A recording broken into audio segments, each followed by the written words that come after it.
I'm delighted that you have a show because you're fresh, you're funny, you're great. And I want you to know something. From my heart, I never liked you. Don Rickles finally names the 7 comedians he hated most. Don Rickles was known as Mr. Warmth, but anyone who saw his act knew that nickname was a joke in itself. Rickles was one of the most feared and respected comedians in Hollywood. His style was bold, loud, and sharp. He didn't tell sweet stories or clever observations. He went straight for the throat with insults, quick comebacks, and jokes that made people laugh and wince at the same time. Rickles insulted celebrities, politicians, and even regular people in the audience without holding back. But while most of it was done in fun, not everyone took it that way. Some comedians were more than just targets for a joke. Some of them, Rickles truly didn't like. Behind the curtain, the man who made fun of everyone also had strong opinions about which comedians were fake, overrated, or just plain unfunny. And over the years, several names came up again and again, people Rickles clashed with, avoided, or openly mocked, both on stage and off. Today, we're going to look at the 7 comedians Don Rickles reportedly hated the most, and why those relationships went sour. Before we get to the list, it's important to understand where Rickles came from. He didn't grow up wanting to be a comedian. In fact, he originally trained as a serious actor and worked hard to land roles in movies and TV shows. But the acting jobs were rare, and Rickles struggled to find steady work.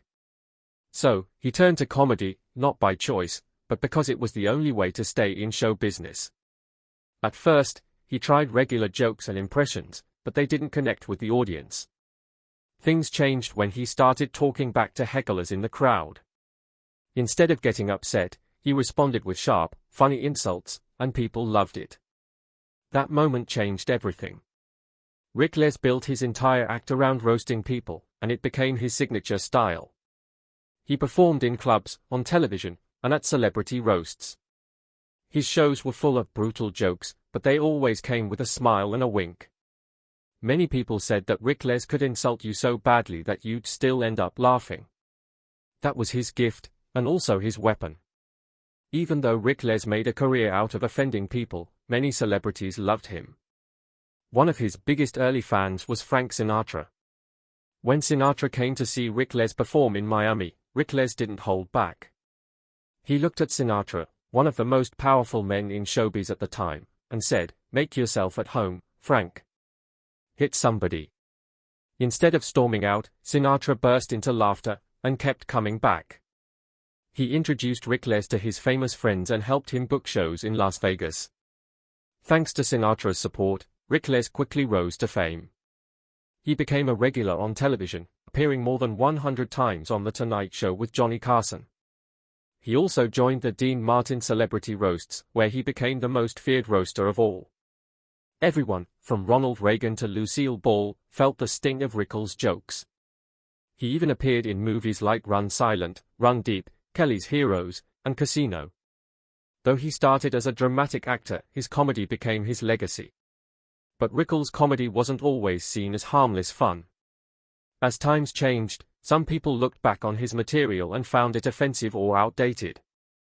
He often made jokes about race, religion, gender, and nationality. Rickles believed that nothing and no one should be off limits. He made fun of Italians, Jews, black people, white people, and everyone in between. Since he insulted everybody, he thought that made it okay. His goal wasn't to hurt people, he said, but to make fun of how silly stereotypes really are. Still, not everyone agreed. One of his most criticized jokes came in 2012, when he said at an awards show, "President Obama is a personal friend. He was over at the house yesterday, but the mop broke." The joke didn't land well and many people felt it was racially insensitive. Rickles' publicist defended him, saying it was just his usual humor. But moments like that made it clear that Rickles' style wasn't for everyone. Despite the controversy, Rickles never backed down or changed his act. He believed in what he did, and he wasn't afraid to say who he didn't like. Now let's get into the part you've been waiting for, the 7 comedians that Don Rickles reportedly disliked the most. These weren't just people he roasted on stage. These were fellow performers who rubbed him the wrong way, either because of their style, attitude, or public behavior. Sometimes the feelings were mutual, and sometimes Rickles kept it mostly to himself. But over the years, stories, quotes, and behind-the-scenes moments showed that these 7 comedians weren't on Rickles' list of favorites. Some of them were rising stars who didn't respect the old-school way of doing things. Others were legends who Rickles felt were too proud or too boring. Whatever the reason, these comedians found themselves on the bad side of Mr. Warmth, and for them, it wasn't just a joke. Andy Kaufman, the weirdo Rickles never understood. Andy Kaufman was one of the most unusual performers of his time. He didn't tell traditional jokes. He often confused his audience with strange, slow routines, like reading entire books on stage or pretending to have nervous breakdowns. Many people called him a genius. But Don Rickles didn't see it that way. He reportedly thought Kaufman's comedy was boring and pointless. He once said in a private conversation that Kaufman was deliberately not funny and didn't belong in a comedy club. Rickles liked fast, direct laughs, and Kaufman's slow, strange act just didn't work for him. Their styles were so different that it's no surprise Rickles had no patience for Kaufman. While the younger generation admired Andy's originality, Rickles believed that comedy should make people laugh out loud, not scratch their heads. 2. Bob Hope, the legend he thought was overrated. Bob Hope was one of the biggest comedy stars in American history. He entertained troops, hosted the Oscars, and starred in dozens of films.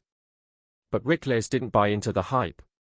He often joked off stage that Hope's style was old and stiff, and once said, Bob Hope stopped being funny when Roosevelt was president. That's a brutal line, even for Rickles. While he respected Hope's place in history, Rickles didn't think his comedy aged well. Their relationship was polite but cold. Rickles seemed to feel that Hope rested too much on his reputation and didn't evolve with the times. In Rickles' eyes, Bob Hope represented a version of comedy that felt outdated and safe, everything Rickles didn't want to be. 3. Joan Rivers, the rival who gave it back. Joan Rivers was one of the few comedians who could dish it back to Rickles. The two often traded insults on stage and made fun of each other in interviews. But behind the scenes, things weren't always so playful. Some reports say they had a real rivalry, especially as both tried to stay relevant in changing times. Rivers once said Rickles could be mean and bitter, and Rickles called her a sharp-tongued broad with no brakes. Though they respected each other's success, their humor often crossed the line from fun to personal. It wasn't just for the cameras. There was real tension, especially when their careers overlapped on late-night TV and in the Vegas circuit. Chevy Chase, the smug star who rubbed Rickles wrong. Chevy Chase rose to fame quickly in the 1970s thanks to Saturday Night Live and hit movies. But Rickles never seemed impressed. He reportedly found Chevy smug and disrespectful toward older comedians. During a roast, Rickles looked at Chase and said, "You made it, kid. Now do something funny." Ouch. Rickles didn't like what he saw as laziness or arrogance in younger stars, and Chevy was often at the top of that list. Their personalities clashed, and Rickles didn't hide his disapproval. While Chase was known for deadpan delivery and sarcasm, Rickles preferred comedians who worked hard for their laughs, and who respected the legends who came before them. Howard Stern, the shock jock who went too far. Howard Stern is no stranger to controversy. His radio show has shocked audiences for decades with bold and sometimes offensive content. But even Rickles, a man who built his career on offensive jokes, thought Stern went too far. He once said Stern's material was tasteless without charm. Unlike Rickles, who used insults with a wink and a smile, Stern's jokes often felt angry or mean-spirited. Rickles didn't appreciate that kind of tone. He also disliked how Stern talked about private things on air just to get attention. Though both men were considered edgy in their own ways, Rickles seemed to believe that Stern lacked the heart and humor that made real insult comedy work. Eddie Murphy, the upstart he couldn't relate to. Eddie Murphy was a young superstar in the 1980s. His comedy albums and stand-up specials were huge hits, and he became one of the top box office stars of the decade. But Rickles didn't seem to warm up to him. While he never directly attacked Murphy in public, people close to Rickles say he didn't like Murphy's cocky attitude or raw language. Rickles reportedly said, "Let's see where he is in 30 years." That shows a level of doubt and maybe even jealousy. Rickles came from a different time when comedians had to struggle for years before making it big. Seeing someone rise so quickly, and with such a different style, probably didn't sit well with him. 7. Bill Maher, the one he just didn't like. Rickles never had nice things to say about Bill Maher. He once said, "That guy couldn't get a laugh if he fell down the stairs." That's harsh, even for Rickles. He didn't like Maher's dry, political humor and thought his delivery was flat. The two men avoided each other in public, and Rickles turned down a chance to appear on Maher's show. It wasn't about competition, it was personal. Rickles just didn't like Maher's attitude or his act. In a world where Rickles insulted nearly everyone, the few people he truly disliked stood out. Maher was one of them. In the end, Don Rickles was one of a kind. He made a career out of saying things no one else would say. While some comedians took it in stride, others didn't. And some just didn't get along with him at all. The 7 names we talked about today weren't just random targets, they were people Rickles genuinely disliked or didn't respect. Whether it was because of clashing styles, personal behavior, or backstage drama, these relationships were icy at best. But even in those moments of dislike, Rickles stayed true to who he was, a sharp-tongued, fearless performer who never cared what anyone thought, as long as the audience laughed. Johnny Carson, a hidden bitterness? Rickles and Johnny Carson had an incredible on-screen relationship. Whenever Rickles appeared on The Tonight Show, he would bring out a different side of Carson, one that laughed hard, reacted genuinely, and sometimes even seemed surprised. Their chemistry became legendary and was replayed for years as an example of television at its best. But behind the scenes, there were whispers that not everything was perfect between them. Some people in the industry believed that Rickles had been disappointed when he wasn't chosen to host The Tonight Show after Jack Paar stepped down in the early 1960s. Instead, the job went to Carson, and while Rickles never said anything negative about Carson publicly, there were rumors that he felt overlooked because of his loud and risky comedy style. Even if he was frustrated, he never showed it on air. In fact, Rickles often spoke kindly of Carson, calling him a comedy genius. They stayed friends for years, all the way until Carson retired. But once Carson left, things changed. The comedy world shifted, and Rickles had to adjust to a new generation of hosts, and not all of them gave him the same freedom Carson did. When Jay Leno became the new host of The Tonight Show in 1992, Rickles continued to be a guest on the program. However, the magic that he had with Carson just wasn't there with Leno. Their conversations felt more structured, less spontaneous, and a little stiff. Rickles still made people laugh, but you could tell the rhythm was off. He often joked about Leno directly, mocking his voice, his chin, and even his hairstyle. In one episode, Rickles complained, half joking, about being kept in the green room for too long while younger guests were given more attention. The audience laughed, and Leno smiled along, but the tension was noticeable. While Carson allowed Rickles to take over a segment and create unpredictable moments, Leno's version of the show was more controlled and businesslike. Rickles picked up on this and used sarcasm to point out how much the show had changed. To some fans, it seemed like Rickles missed the old days. While he never said he disliked Leno, the feeling was clear: The Tonight Show wasn't his playground anymore. Leno, to his credit, never fired back. He respected Rickles and allowed him to speak freely, even if it meant being the punchline. Bob Hope, two legends, very different styles. Bob Hope was already a giant in the comedy world when Rickles was just getting started.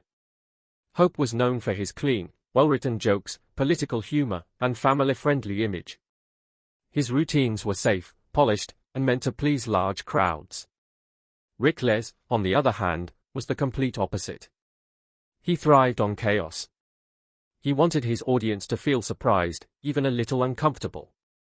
One of the most famous places their different styles clashed was during the Dean Martin celebrity roasts.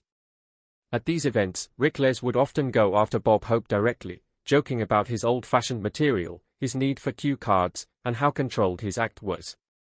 The jokes were brutal, but Rickles delivered them with expert timing, making even Hope laugh. Still, it was clear that Rickles didn't admire Hope's style. He saw him as someone stuck in the past, while Rickles was pushing comedy into a new, bolder direction. Johnny Carson also didn't love having Hope on the show, mainly because Hope wanted everything scripted, including Carson's replies. Rickles probably shared that frustration. He didn't like being tied down, and Bob Hope's approach felt too safe for someone who loved living on the edge of what was acceptable. Joan Rivers and Don Rickles were cut from a similar cloth. They were both loud, fast-talking, and fearless when it came to making fun of others, or themselves. But that didn't mean they always got along. In fact, whenever they appeared on TV together, things got heated very quickly. Rickles would tease Rivers about her appearance, her many plastic surgeries, and her high-pitched voice. Rivers never stayed quiet. She came back just as hard, calling Rickles old, out of touch, and outdated. Their back and forth felt more like a boxing match than a conversation, and that's exactly why fans loved it. Unlike some of Rickles' other targets, Rivers could take the punches, and throw them right back. There was no script, no plan, just two comedy giants going at it. While it may have looked harsh, there was real respect between them. They knew how to put on a good show, and they used their rivalry to entertain millions. But make no mistake, this wasn't just friendly banter. They hit hard and didn't hold back, and that made their appearances must-see TV. They were rivals in comedy, but they were also mirror images, proof that insult comedy could come from anyone, regardless of gender. Red Skelton, too sweet for Rickles. Red Skelton was a beloved comedian known for his soft and sweet style.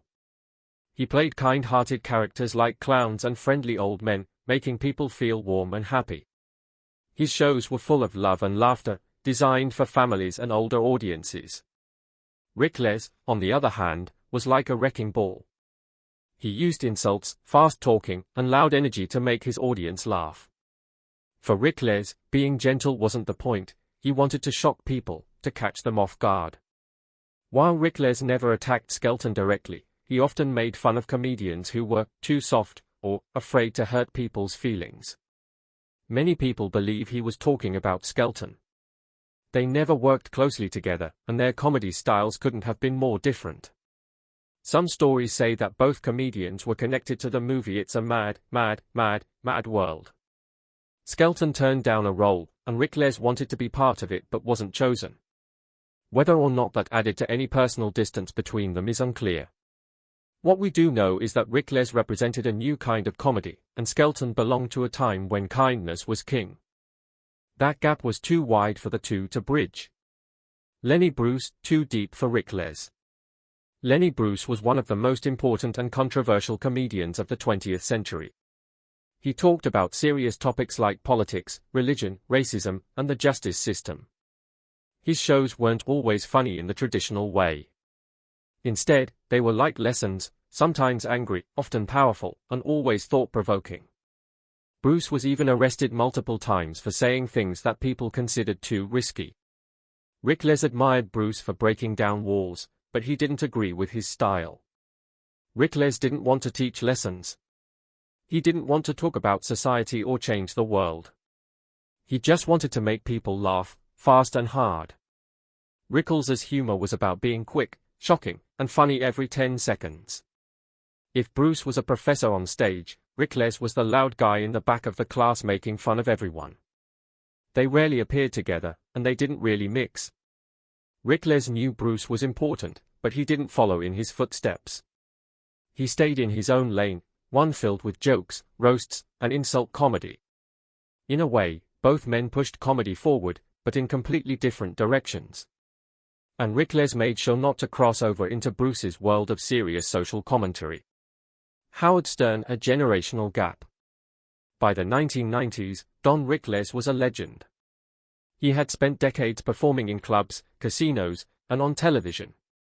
But that didn't impress everyone.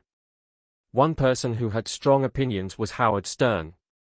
Known as the shock jock of radio, Stern was famous for saying anything he wanted, no matter how rude or offensive. He often criticized other celebrities, and Rickles wasn't safe from that. Stern called Rickles old-fashioned and said his humor didn't work anymore. These comments stung, especially because Rickles believed in respecting tradition and the history of show business. He didn't reply to Stern's insults. Rickles wasn't the type to start public fights. But many people believed he didn't like being made fun of by someone who had no interest in old-school values. Stern's radio show was all about chaos, while Rickles still believed in performing with class, even if his jokes were wild. Interestingly, when Rickles died in 2017, Stern changed his tone. He spoke kindly about Rickles, calling him one of the greats. It was a big moment of respect, even if it came late. That shift showed how much influence Rickles had. Even the loudest critics couldn't deny his place in comedy history. Final thoughts: respect through rivalry. Don Rickles never published a list of people he hated, but if you look at his long career, you can see who didn't quite fit into his world. It wasn't always personal. Sometimes, it was about style. Other times, it was about how comedy was changing. Rickles clashed with some of the biggest names in the business, not because he wanted to fight, but because he represented something different. He didn't like scripts. He didn't like safe jokes. He wanted to make people laugh in ways that surprised them. Whether it was Bob Hope's polished style, Lenny Bruce's deep topics, or Howard Stern's radio chaos, Rickles knew what kind of comedy worked for him, and he stuck to it. In the end, even the comedians he clashed with often respected him. Some laughed along.